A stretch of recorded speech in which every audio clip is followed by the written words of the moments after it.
Yes. The answer is yes. Like, there's no jokes about this one. No, the answer is yes.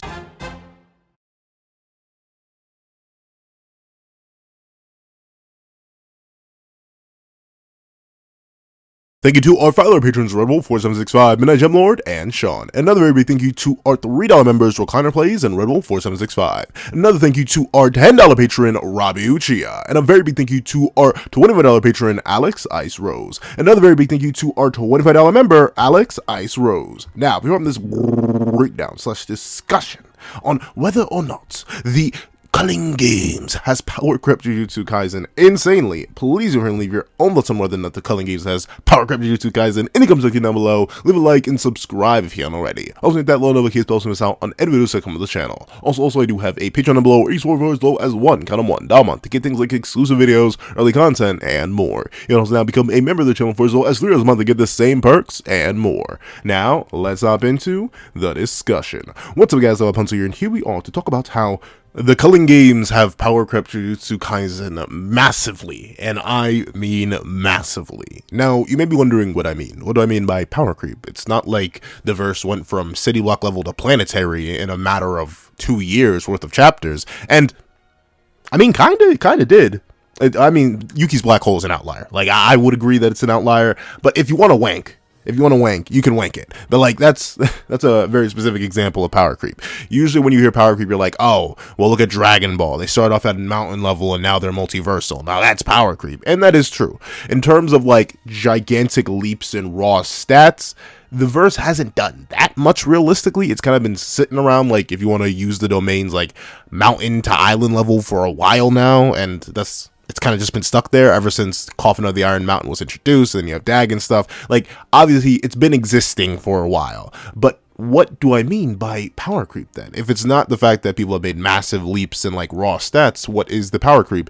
And I mean just, like, the scale of the series has jumped due to the amount of special grade tier characters that have been introduced. For context, I need you to remember, Shibuya and prior, we had met and dealt with one special grade within the main series of JJK. When I mean special grade, I don't mean curses, I mean special grade sorcerer. And that one was Satoru Gojo. He was the only one we had direct interactions with in terms of like, oh yeah, this guy's a special grade, he does special grade things, bada bing, bada boom. That was the only one. And thusly, Gojo was running around, as he should be, stated to be the strongest character in the manga, the peak of the verse. It was kind of looking like that. And everyone else was like grade 2, grade 1, and like special grade curse tier. And don't get me wrong, the special grade curses were crazy, like Jogo, Dagon, Hanami, Mahito. Obviously the disaster curses were crazy, but like, once again, when you look at them, none of them actually have any scaling to the special grade tier. And I mean special grade sorcerer tier, because we know how the tiering system works within JJK.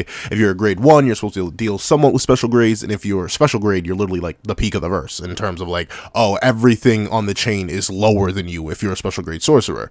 So none of the disaster curses realistically have any scaling to the special grade, because the only special grade that was really running around at this point, and the only person who was comparable to special grades, was like Gojo. And we saw what happened every single time the disaster curses ran up on Gojo. They all got massacred, for lack of a better term. They all got massacred. Mahito has no scaling. Dagon has no Dagon definitely has no scaling.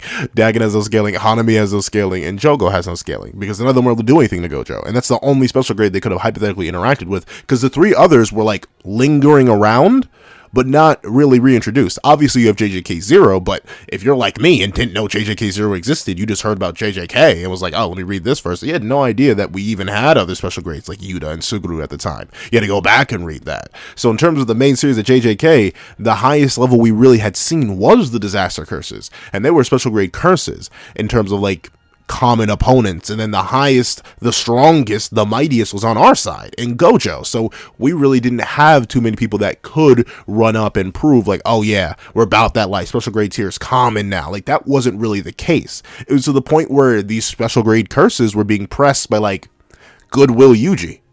And like, no offense to Goodwill Yuji, bro, still decently powerful, but like, bro was still like maybe barely pushing grade 1 at that point. Toto was a confirmed grade 1, so still, that's impressive, but once again, just grade 1. Our main cast was beating special grade curses that were struggling with like pre or lower than grade 1 characters. Like we see Eso and Kechizu running up on Yuji and Nobara and losing to them. And once again, these characters aren't special grades. Like in terms of the general power level, Shibuya and pre-Shibuya is pretty like low. Once again, the only characters who are really up there in terms of that crazy level of power were Gojo and Sukuna whenever he decided to make his rare appearance. And then the energy shifted. Like, I'm not gonna lie, the energy kind of shifted. And notably, I would even say like the Gojo's past arc, which predates Shibuya, still doesn't necessarily begin to power creep the verse too much, because once again, you got to remember, Gojo and Geto were grade 1s at that point still. They were super duper high grade 1s. Together, they were the strongest of all the grade 1s, but still, they were grade 1s. Gojo didn't really become a special grade until, afterwards, after he got awakened by Toji. That's when he became a special grade, and by the time both him and Geto get promoted to special grade, it's a whole year later, and we don't even really get to see them fight at that point. So, special grade sorcerer tier was kind of something that was locked off. It was locked off to one character that we actually got to see fight, which was Gojo, and then two other characters who we were hinted at to be strong, which was Suguru Geto and Yuki Tsukumo. But that's the thing, we were just getting hints, whiffs, tastes of it at that point. Even Toji Fushiguro, the mighty sorcerer slayer, also kind of doesn't really scale to the special grades here when you look at it, because look at what happened to him when he fought Gojo, after he awakened Gojo. And Gojo became special grade. That was not a close fight after that. He got mopped. So we had not really seen characters that were swinging up in that special grade sorcerer tier. It was just something that we did not see at all until I'd say around mid Shibuya. I say once you get to mid Shibuya, that's when like things started to get a little bit crazy. Gege was sprinkling it just a little bit, just like dibble-dabbling, just a teeny tiny bit in terms of that level of power, because you started to get characters like 15-Finger Sukuna that was obviously going around and dogging on these special grade curses like Jogo. You had characters like Maharaga who were out here pressing 15, well, not pressing, like I'll admit, Sukuna was definitely toying around and having himself a good old time, but still was able to actually tag 15-Finger Sukuna and send them flying. We started to slowly build up there, but this still seemed like the exception, not the rule. At this point, even with these characters like Gojo, Maharaga, 15-Finger Sukuna, even with them running around, it still was like, oh, this is like short bursts. Like, we're only going to see little bits of these. The main level of combat we're going to be looking at is like high grade 1s here, for the most part. Our top tiers like Naobito, Nanami, Itadori, Megami, like that's our general power level. And then a certain little thing happened. The second special grade that we actually get to see properly throw hands in the entire series shows up. And that man, is Yuta Ogotsu. Yeah, that's right, not Yuta Okotsu, Yuta Ogotsu, because he's the GOAT. And he showed up, and he appeared with some of our top tiers. Like, let's be real. Post Shibuya, Choso, Naoya, and Demon God Yuji were kind of menacing. Like, let's be real. Demon God Yuji, even without being fully healed, was out here running against true form Mahito, someone who's implied to be stronger than Jogo. You have people out here like Choso, they're able to box a Shibuya Yuji and really put him down like that, and even do things like tag Uraume with piercing blood and stuff like that. That's kind of crazy. Then you have Naoya out here, who once again has projection sorcery, one of the fastest characters in the verse in terms of just what we know about how projection sorcery works. Like, these characters are kind of monstrous. And what does the second special grade do by simply appearing, by simply spawning in, by simply showing up? Oh, what is this? Oh Lord, this has to be Gojo Sensei. No, it's something creepier. Yo, I ain't gonna lie to you. The energy started to shift just a little bit right after Shibuya. We get introduced to our second special grade, and then we realize, oh yeah, like the tier we've been fighting in at this point, like where a majority of the series has been resting at. Oh, it's nothing. Once again, we gotta remember, Demon God Yuji is a character that seems to be above his Shibuya 120% self. And this Shibuya 120% self was able to run hands with True Form Mahito. And True Form Mahito is one of the strongest characters we had seen up to that point in the manga. And then Yuta shows up and is like, oh, You know, Itadori, you neat and all like that. I ain't gonna lie to you. I get it. You want a Gojo Sensei student, so obviously you a little bit like that. But you ain't like that like me for real, for real. And showed up, ran Yuji's pocket so badly that he had to hold off unmanifested Rika. Unmanifested, not fully manifested. Unmanifested Rika popped out the clutch and was like, hey yo, what's going on here?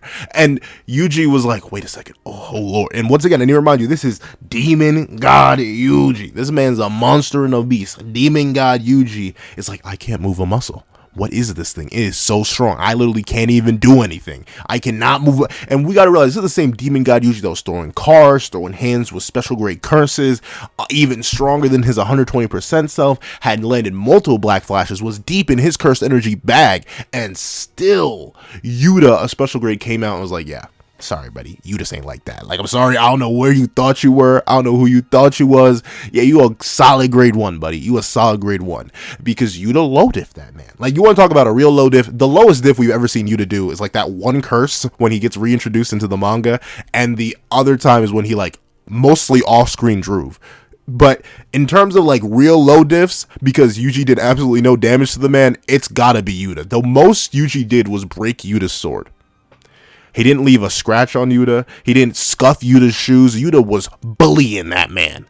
And this is, once again, a demon god post-Shibuya Yuji. This was a guy who was pretty up there. Sure, was he Gojo level? No. Was he Kenjaku level? No. Was he Uraume level? No.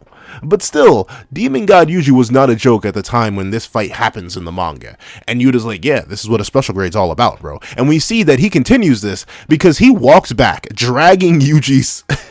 I don't think he revived Yuji at that point, so Yuji was just knocked out. But he walks back to the battlefield of Choso versus Naoya, dragging, and I mean dragging Yuji's body like a garbage bag. And what does he do to Choso? The same Choso that pieced up and beat a Shibuya Yuji, the same Choso that's out here tagging Uraume, the same Choso that's a high grade 1 and special grade curse level fighter.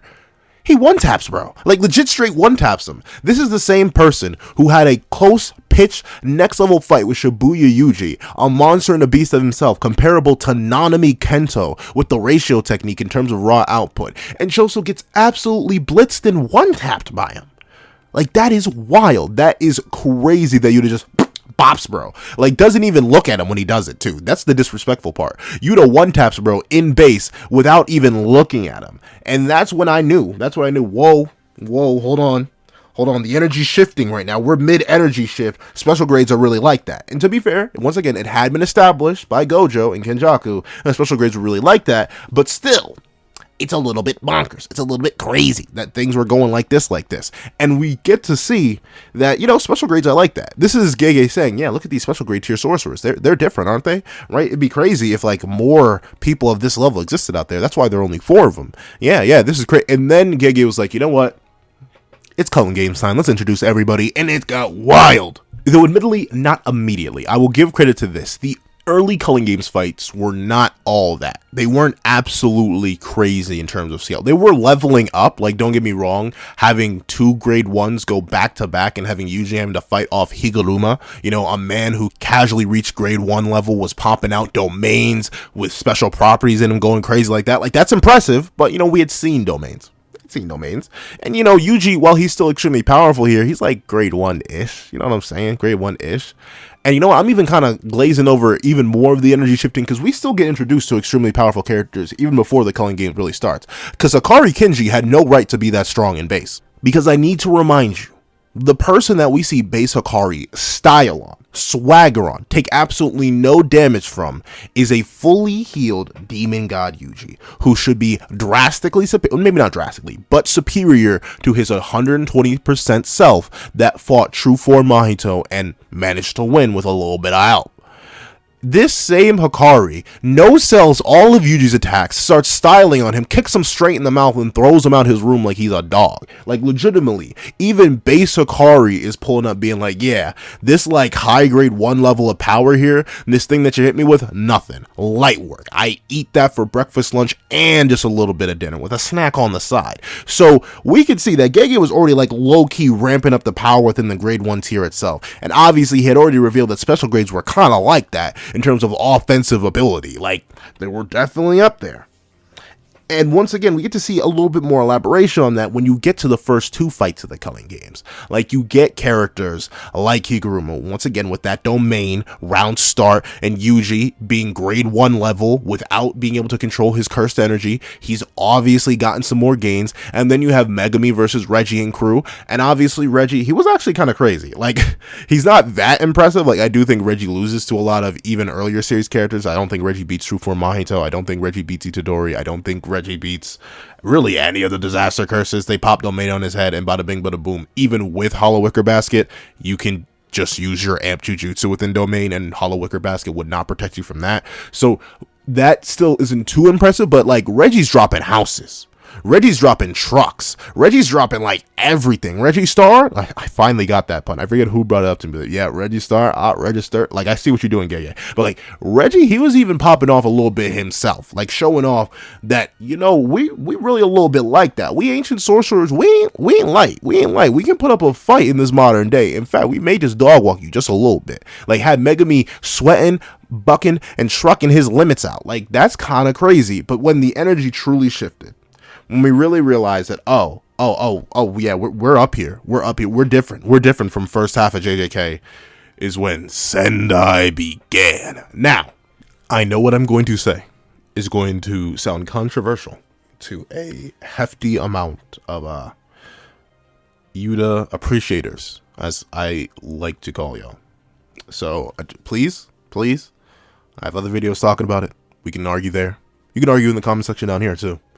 But I think we can all agree, even if Yuta was holding back, even if Yuta wasn't going on, even if Yuta wanted their points, even though he literally executed Druve, who had more points than Ryu or Uro, so why would he execute him but spare them? Regardless of any of that, I think we can all agree that Uro did not get chosoed, and Ryu did not get chosoed.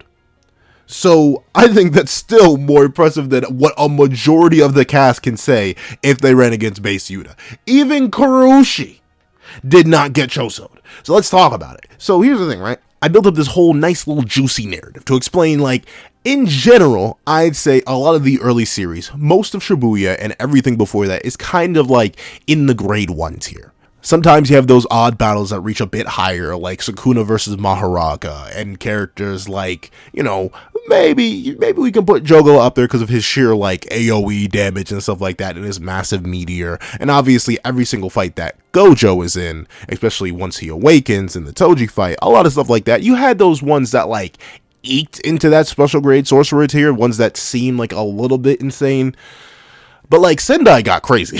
Like, Sendai got crazy around start. First things first, even though I will clown on Drew forever because we don't get to see him do anything, the fact that Yuta came out with that malicious intent, like, notably, we've seen Yuta with malicious intent before, especially if you were one of the smart ones who read JJK 0 before reading mainstay JJK. We've seen Yuta on a certain type of timing before, but, like, the fact that we open Sendai and we have it explained to us, there's this 4-way deadlock, this thread of special grades holding off special grade warriors, special grade Curse Kurushi, special grade African warlord Druve, special grade Ryu Ishigori, the man with the highest cursed output of all the Culling Games participants, and special grade Rotaka, who also was the leader of some very famous squad back in the Heian era. Like, we really got a whole bunch of hype behind all these people. And for you to come out on that type of time and instantly one-shot slaughter Druve was kind of crazy. Like, alright, Druve has no scaling, like, don't get me wrong. Like, sure, he was in a deadlock, but that seems to be, like, mainly a matchup thing in the way his technique works.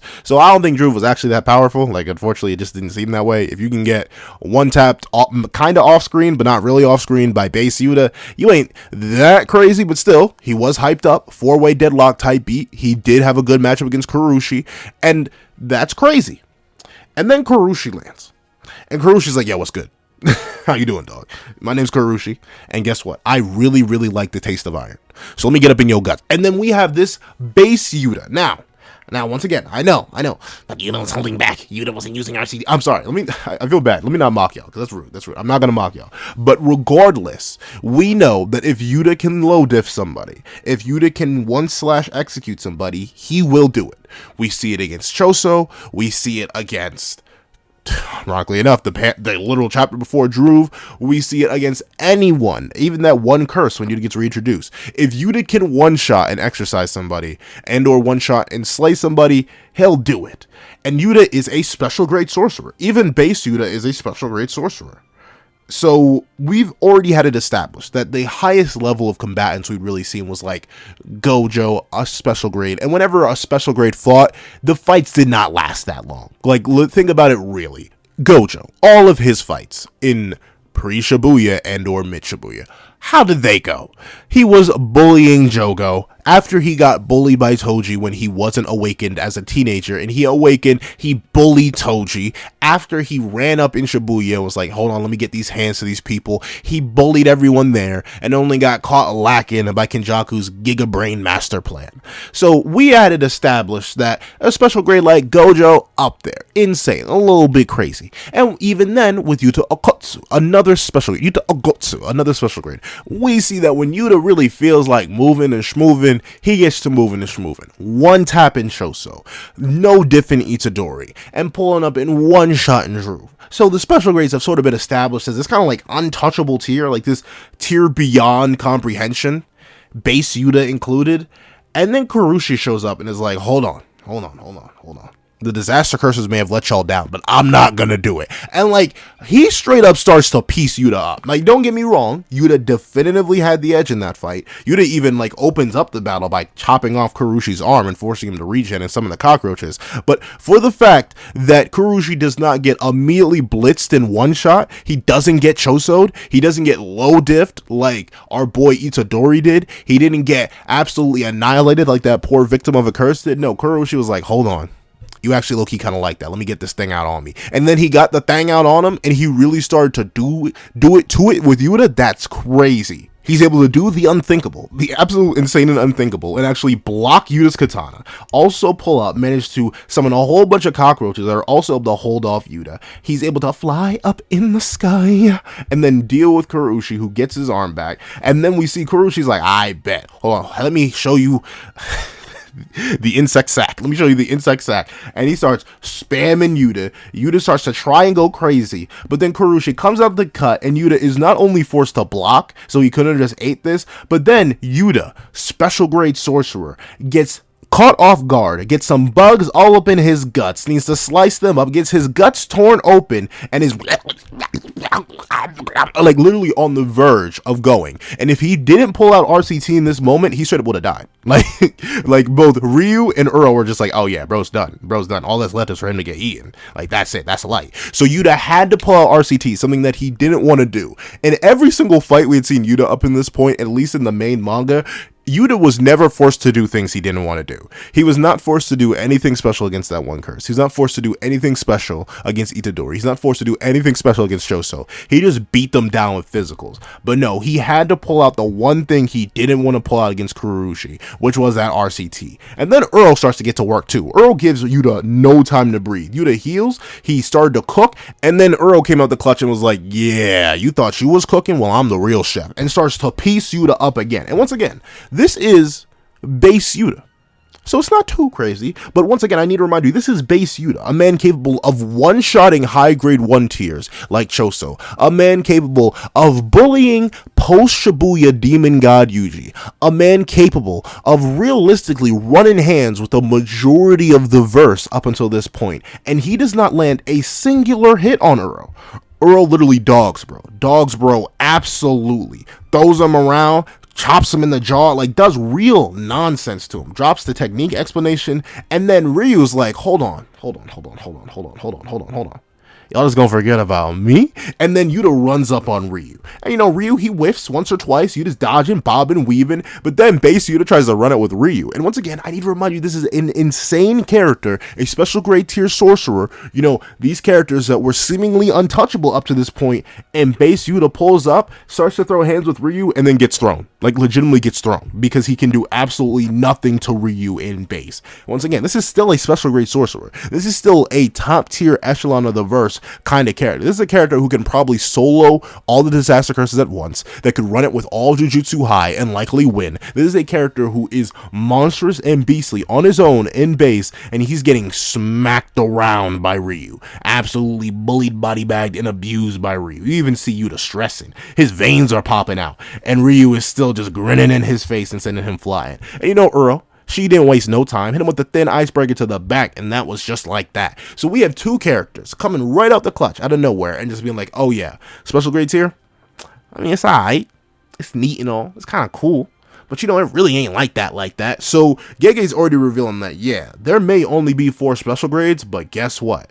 In this Culling game, in this time long past, I wasn't lying about that hay in there. I wasn't lying about the ancient sorcerers being mighty, because these two are out here slapping up, piecing up a special grade sorcerer. Yuta in base is still special grade. So we're already seeing that the power creep is starting. And then it gets even crazier, because Yuta's like, fine, forget it. Y'all want this smoke? I'll give y'all this smoke. He whips out the ring. He pulls up. And then we get to see that, you know, Uro does kind of become a victim here. Like, I won't even lie, Uro gets cursed speech wombo comboed, beat down, and then proceeds to have to deal with Yuta using extra weapons on her. Then they all pop domain. Like, legitimately, Uro kind of gets victimized, but Ryu doesn't actually get that victimized when you really look at it. Bro got hit with his own attack and then started swinging even with special grade Craze, Queen of Curses, Rika Orimoto herself. And really, he does pretty darn well. Like, he takes one hit, gets sent flying, and immediately swings back, knocking special grade Rika away. Like, this is the kind of feats that you would not see in the early series. Like, these are the kind of feats that really show, like, whoa, these characters are like that. These characters are a little bit buku bonkers when you really think about it. And it doesn't even stop there, because you see that Yuta, with his full output, with his next level juice, his full za, is still weaker than Ryu. He has Rika fully manifested, he loads up a full power blast and launches off, and Ryu, with a weakened blast of his own, tears straight on through it. So Yuta, the special grade tier sorcerer, is still... he just ain't like that. He just ain't like that. There are other special grade level warriors running around, and Yuta just barely manages to eke out that W. So we're already being shown by Gege, yeah, there are more special grade tier threats around. Characters that are above baseline special grades like base Yuta. Characters like Uro, characters like Ryu, characters like Kurushi, who aren't even special grade sorcerers or sorcerers at all. No, just high level curses that are able to press special grade tier sorcerers, which no curse up to this point in the entire series had been shown to do. Not a single curse, whether it be Choso, Jogo, Mahito, Dagon, Hanami, not a single one was actually shown to be able to press a special grade at all. But no, even a character like Kurushi, the random he is, managed to pull up and really put hands on Yuta a little bit, force you to do things he didn't want to do. And it doesn't stop there, because then we hop over to our next colony, where we get to see it really start to pop off. So, a while ago I mentioned Hakari Kinshi, a character stated by Yuto Kotsu himself to be more powerful than him when on a roll. So this is established. I know. Everyone and their mother wants to fight over that, but hey, why would Yuta lie? Just give me a good reason why Yuta would lie. Just give me a good reason why Yuta would lie in a life and death scenario like this. Just give me a good reason why Yuta would lie in a life and death scenario that literally determines the fate of the entire world, and I will give you that Yuta would be lying. And there's like no reason for him to, but go ahead. And I need to remind you that Maki can't even sense cursed energy, so she would have no way to judge which of these two are more powerful. So her saying he's a liar, his pants are on fire, she has no grounds to say that. I'm just gonna throw that out there. So regardless, we have the statement that Hakari in Jackpot is stronger than Yuta when on a roll. And it even makes sense. I made a whole video about it. You can go peep that video if you really need to. But regardless, we have this Jackpot Hakari. You know, even base Hakari's out here realistically showing off that he's kind of beastly. He's kind of a monster in of himself. You know what I'm saying? Smacking around and abusing a fully healed demon god Yuji. Like, that's kind of crazy. And then we have this man, this monster, this beast, roll up on a little man I like to call Kashimo Hajime, the lightning beast. And here we have a character, is stronger than Yuta Okotsu when on a roll. And he is currently, in fact, on a roll. And what does Kashimo do? He's like, shoot, this guy this guy's kind of neat. This guy's kind of funny. Hold on, let's see what you do, bro. Let's see what you do. And then they actually start to scrap. Like, it is actually crazy to think about. But once again, Hikari in base is already like above fully healed demon god Yuji. He gets the infinite cursed energy amp, and Kashimo's still able to keep up with him. Like, Kashimo's running up against this guy who's stronger than a special grade, Yuta Okotsu, and proceeds to piece him up. And, like, let's be real, truly piece him up. He tears off Hikari's arm with a lightning bolt, manages to eat a whole bunch of hits from Hikari, then proceeds to run up against Hikari again, hit him with another lightning bolt, and then hit him with another lightning bolt. And even, like, bro, the wombo combos that Kashimo starts hitting Hikari with in the midst of their fight, while Hikari's casually trying to keep up with his role, is wild. And Kashimo just keeps throwing, keeps swing, keeps hitting, keeps bonking Hikari, able to do damage to infinite cursed energy jackpot Hikari by just swinging things at him, smacking things at him. That is wild. That is crazy. Detonating his brain, tearing out his guts, making Kashimo and Hikari bust. Like, it is wild what is happening in this battle. This is one of the most high tier battles we've ever seen between two beyond special grade tier fighters. And once again, I'm just setting up. Gege is just showing, like, yo, we were at something with the early series, but we're really leveling up here. We're really showing off the real kind of characters, these real top tiers. You thought Jogo was impressive? You thought Mahito was impressive? You thought Hanami and Dagon were impressive? No, let's show you some real impressive people. And that's Hikari, and that's Kashimo. Like, these two characters are absolutely crazy. And realize, we probably didn't get to see what either of these characters really has to offer. Like, people say Yuta was holding back. No, you want to know who was really holding back? Kashimo. Because bro didn't even whip out his CT. You saw what happened when Yuta tried to not whip out his CT against his opponents?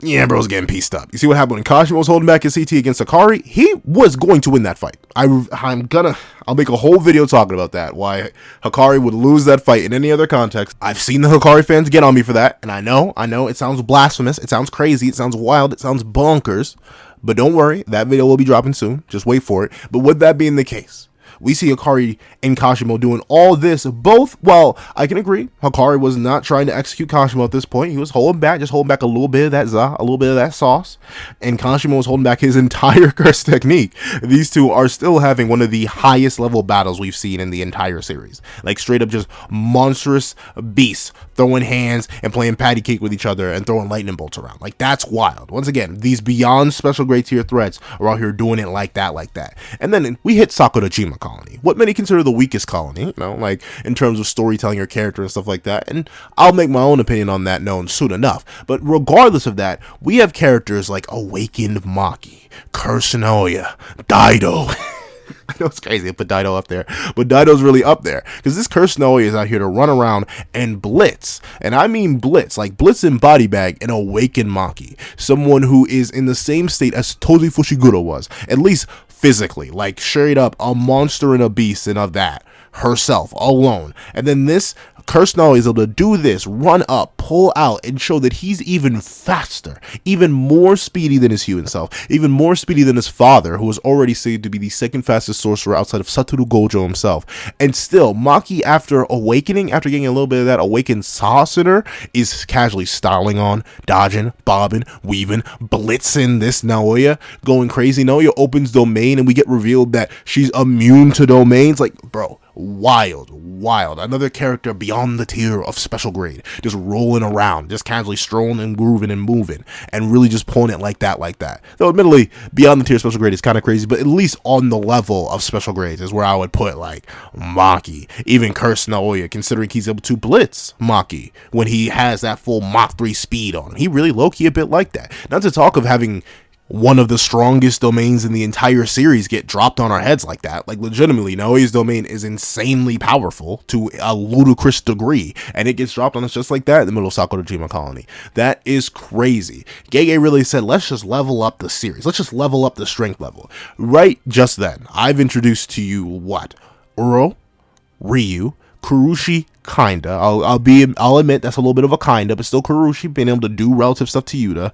Kashimo, Hikari, heck, Maki upon awakening, even Curse Naoya just a little bit by doing what he was able to do to Maki. That's 5 confirmed and like maybe 7 characters that are now being added to the special grade tier.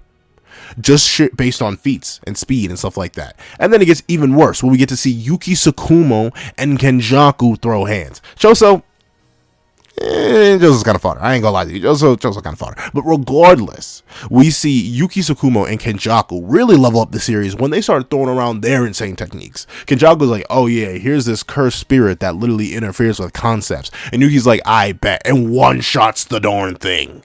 We have this woman running around with infinite amounts of mass in her fists and her kicks and her hits and her swings. That's crazy. And Kenjaku's still able to style on her. Kenjaku drops the second barrierless domain we've seen the entire series and really proves that, oh yeah, he def special grade too. He literally uses the cursed spirit manipulation technique even better than Gege did. Like, that is crazy. A technique he's had for at most, what, a year? And he's pulled up and styled it on special grades that have been existing for like literal over decades worth of time. Like, that's wild. That's bonkers. And that once again goes to show just power creep this series, leveling up a little bit. And then we get even crazier when we have characters like Angel getting introduced, able to drop and nearly defeat 15-finger Skuna, and 15-finger Skuna is crazy as established earlier. So we have characters left and right getting dropped on our dome pieces just like this, characters that are absolutely insane, absolutely bonkers, left and right, up and down, throw it all around. And Ume's crazy too. Like, this is just the general idea that Gege really started to level up this series post Shibuya. So many characters got introduced and got special grade tier scaling that did not exist before, or if they did exist, they didn't get to show it off, but we really got it shown off. So many characters level up, so many reach, so much characters, really, many characters even reach beyond that tier. Like Yorozu being able to damage 15 finger with physicals is crazy. Absolutely bonkers. Angel, crazy, absolutely bonkers. Ryu being able to slap around Yuta, crazy, absolutely bonkers. The level just increased. And what does that mean for the end of the series? I don't know, but what I do know is that Gojo vs Sukuna is going to go absolutely bonkers. However, that's what I think. Please, what you guys think in the comment section down below. Do you think Gege didn't actually power creep the series too much? Do you think that we're still in a general level of realism? Or do you think that, just like me, the series has leaped up massively in terms of power? Please let me know in the comment section down below. Thank you so much for watching. Remember to like, share, comment, and subscribe. Make sure the little notifications to miss out on any videos that come to the channel. Also, I do have a Patreon down below where each one of those as one, count them one, down a month to get things like exclusive videos, early content, and more. You also now become a member of the channel for as low as $3 a month to get the same perks and more. Now, thank you so much for watching once again, and I hope you guys have a wonderful day. This is Dagger the Pencil, writing off.